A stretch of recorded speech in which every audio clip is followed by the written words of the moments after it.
Chama wenzangu ndio, na mashabiki, asilimia kubwa wengi wetu tunapenda kulaumu vitu ambavyo havipo kabisa. Yaani kwa maana unaweza ukakaa unakuwa kama sio mtu wa mpira. Ndio maana huwa mara nyingi napenda kutumia kauli hii. Cha kwanza, unapokuja kuipenda Yanga, penda mpira. Kwa sababu mtu unakuja kuipenda timu tu kwamba hiyo timu nataka ishinde tu muda wote. Matokeo mengine huyataki. Hakuna timu ambayo imeumbiwa hivyo duniani. Kabisa. Kila timu inafungwa. Wanachama wa Yanga wote na mashabiki ambao hamjabahatika kufikiwa kuwa na kadi au hamjaipata elimu ya kadi. Na kikubwa zaidi, mimi nimshukuru mzee wangu hapa, mheshimiwa mratibu wetu, anafanya kazi kubwa sana. Kila sehemu tumefika, poli kwa poli, tumeenda tumekusanya wanachama na elimu imewafikia. Kwa hiyo tuombe kwa wale ambao bado ambao unahitaji kupata kadi. Kadi ina faida yake, hata wewe pia binafsi utaipata faida ukiwa na kadi ya Yanga.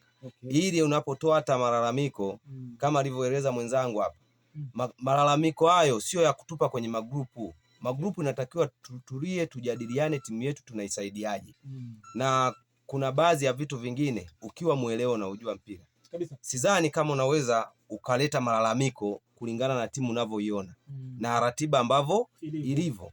Ni muda wa kukaa chini na wewe utathmini, hivi sisi tunatakiwa nini? Kwa hiyo kikubwa mimi ni wasii wana Mbeya wote na mliopo jirani. Sasa muda mashine inakaribia, iko Mbeya. Inafika Mbeya, tunawakaribisheni wote, njweni mkate kadi, na wale ambao hatujalipia ada, tulipia ada zetu kwa maslahi mapana ya klabu yetu. Ada yako ndio mafanikio ya nini? Ya klabu. So unapiga kelele alafu kumbe hata ada haujalipia. Hata kadi tu kwamba ulikata haujakata.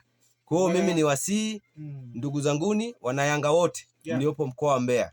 Nadhani taarifa atakayoitoa mratibu na mawasiliano yatafuata kwa wewe ambao utakuwa uko mbali, tutatoa ili mje mpate kadi zenu, na ambao mnapata changamoto ya kulipia mje tulimalize hili swala. Sawa.